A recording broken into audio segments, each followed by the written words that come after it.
tudo bem com vocês? Sejam bem-vindos a mais uma aula, né? Estamos aqui reunidos para partilhar mais uma aula, né? E na última aula que a gente viu, nós falamos sobre matéria e energia, não foi? Na unidade 3. Vou só encontrar aqui rapidinho, enquanto isso você também vai pegando o seu livro, para que a gente possa trabalhar junto o capítulo de hoje, ok?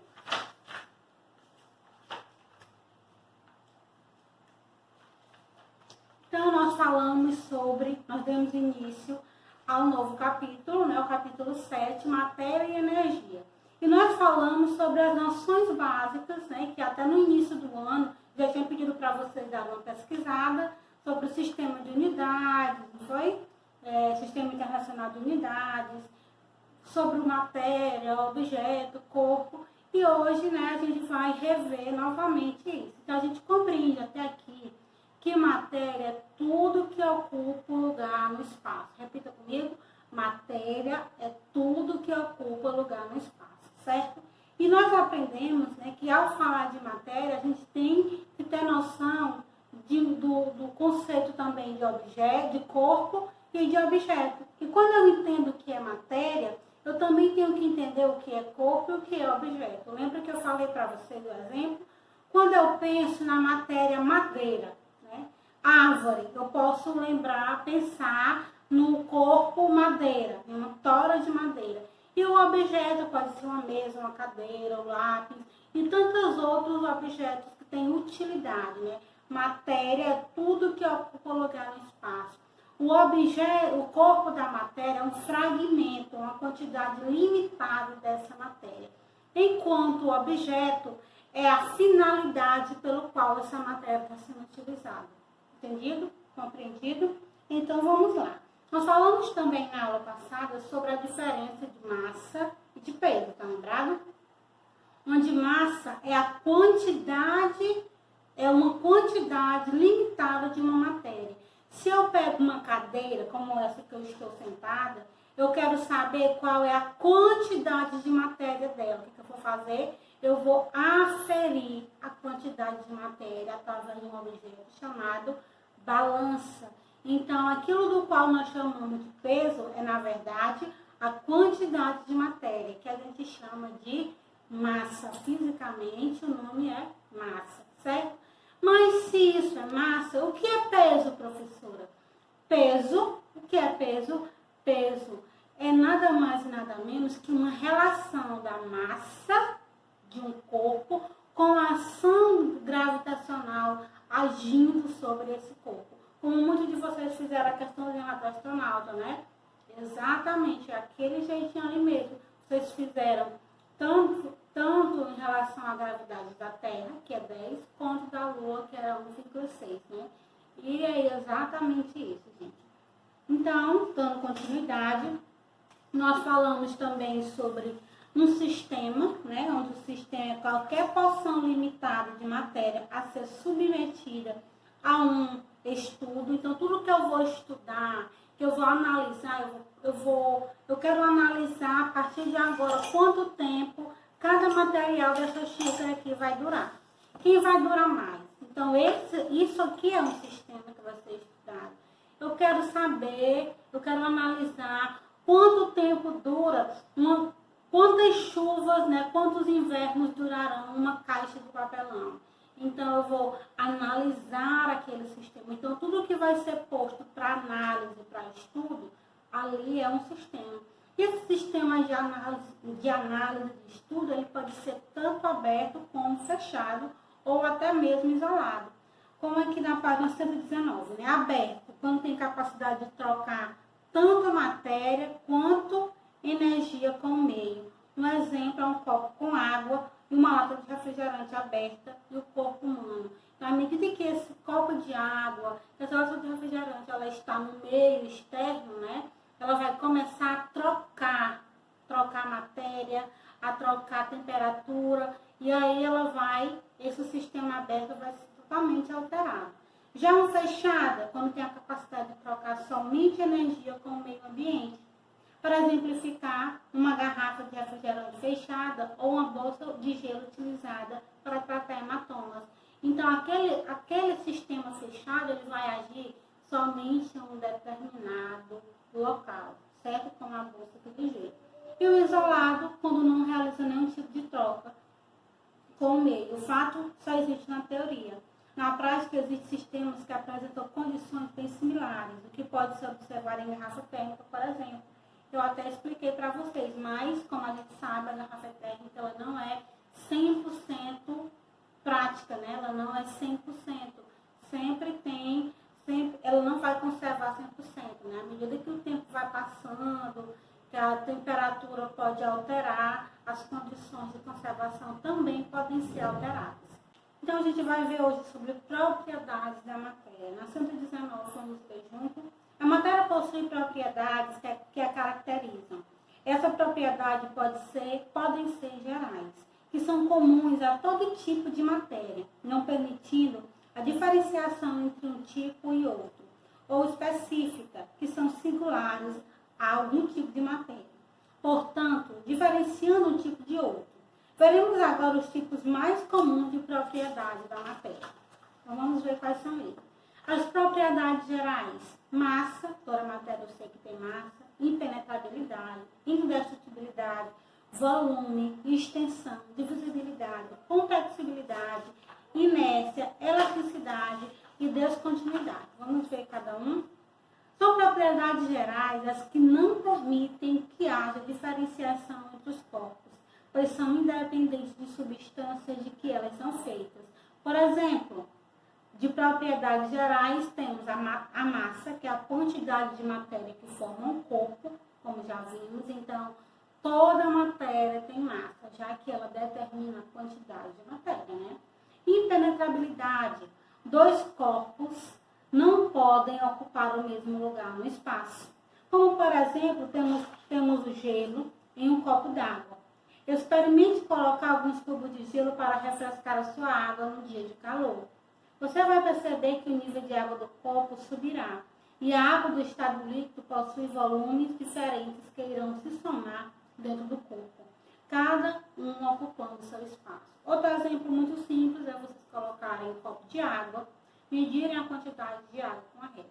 Depois vocês vão colocar uma pedra dentro do copo de água. Vocês vão medir novamente, vocês vão perceber que o volume aumentou, né?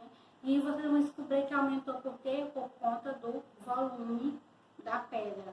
Então, cada corpo tem o seu lugar no espaço. Cada matéria tem o seu lugar no espaço. Dois corpos não ocupam o mesmo lugar no espaço. Isso é geral, uma característica geral da matéria. Não tem sequer uma ou duas matérias que possam ocupar juntas o mesmo lugar no espaço. Indestrutibilidade. A matéria não pode ser destruída ou criada, somente transformada. Utilizemos novamente o exemplo da água. Considere uma bandeja de gelo que você esqueceu em cima do balcão da cozinha, num dia de calor. O gelo derreterá e logo se apresentará no estado líquido. Você pode congelar aquela água novamente, mas ela não deixará de ser água, mudará apenas de estado, do líquido para o sólido novamente. Então, indestrutibilidade quer dizer que a matéria ela nunca tem fim, né? Por mais, se eu vou queimar uma madeira,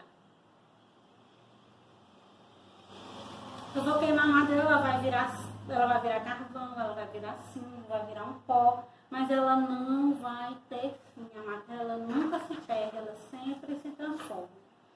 E volume é a grandeza que indica o espaço ocupado por uma quantidade de matéria, que pode ser medida através das unidades de medida conhecidas como metro cúbico, mililitro ou mililitro. Então, volume é quando eu vou determinar um espaço considerando o comprimento, a largura, a extensão. Então, quando eu considero 3 dimensões, aí eu tenho volume. A grandeza que indica o espaço ocupado por uma quantidade de matéria que pode ser medida através de unidades como metro cúbico, litro ou mililitro. Então, volume, geralmente, a gente sempre relaciona com líquidos, tá? Extensão. Propriedade que a matéria tem de ocupar lugar no espaço. Você pode facilmente perceber Você facilmente perceberá essa propriedade ao limitar um espaço, água no copo ou numa jarra, por exemplo. Então, quando eu limito a matéria em uma determinada região, eu vou determinar a extensão que a matéria vai ocupar. Então, qual a extensão que o livro ocupa? Ele ocupa, então, a mesa. Então, se ele ocupa essa mesa, então a mesa está sendo a extensão até onde ele vai. Divisibilidade, propriedade pela qual a matéria pode ser dividida em partes cada vez menores, com relação a objetos iniciais. Objeto inicial. Uma pedra de sal pode ser um bom exemplo para descrever essa propriedade. No supermercado, temos a possibilidade de encontrar sacos com sal grosso ou sal refinado. Na verdade, não há alteração nas propriedades do sal quando há fragmentação deste em partículas menores. O sal grosso é mais utilizado em churrasco e o sal refinado em outros cozimentos do cotidiano. Então, divisibilidade é quando eu vou levar em consideração que a matéria não tem fim quanto à divisão. Eu posso dividir ela do tamanho que for, ela vai continuar sendo aquela matéria. Um exemplo também é o vidro. Por menor que eu vá partir o vidro, ele continua sendo vidro. O papel, por menor que eu corte o papel, ele continua sendo papel. Então, a propriedade, ela não muda, ela não se altera quando eu estou apenas dividindo, certo? Complexibilidade, a capacidade de apresentar por uma matéria, de ter seu volume reduzido graças à ação de uma força. Esse princípio é facilmente observado ou aplicamos uma força no âmbito de uma seringa ou a compressibilidade. É a capacidade apresentada por uma matéria de ter seu volume reduzido graças à ação de uma força. Esse princípio é facilmente observado ao aplicarmos uma força no êmbolo de uma seringa. O ar tem seu volume diminuído. Então, eu posso observar também a complexibilidade quando, por exemplo, se eu for observar o bujão de gás. Então, eu posso observar um exemplo de compressibilidade considerando o bujão de gás. Ele é um ótimo exemplo, já que eu estou comprando gás, mas se vocês forem observar o gás ali dentro do botijão, o gás butano, ele está no estado líquido. Isso por quê? Isso porque ele foi tão comprimido, ele foi tão, vamos dizer, imprensado para ser colocado no botijão, que as suas partículas acabaram se alterando, né? O gás, por ter molécula muito agitada, começou a se organizar e ficar em estado líquido. E aqui nesse exemplo aqui da seringa, vocês observam que é mesmo que dá para observar isso, né?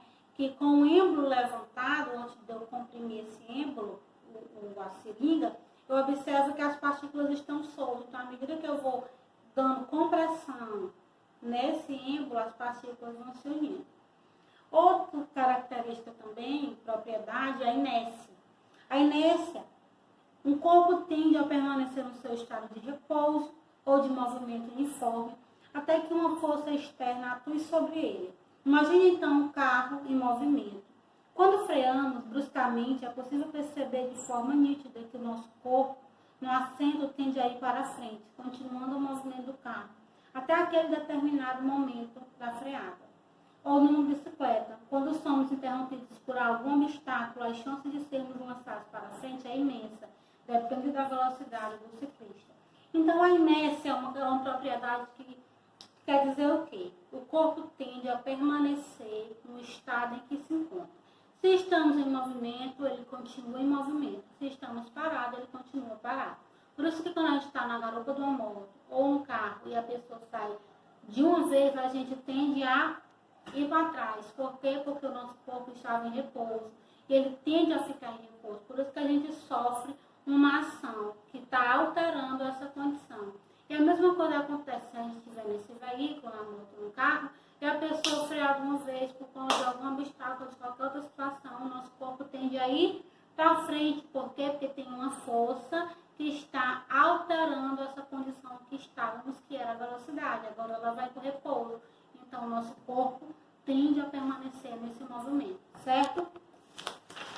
E a próxima é a elasticidade, que diz o quê? A capacidade apresentada pela matéria de voltar ao volume e a forma inicial quando cessada a compreensão.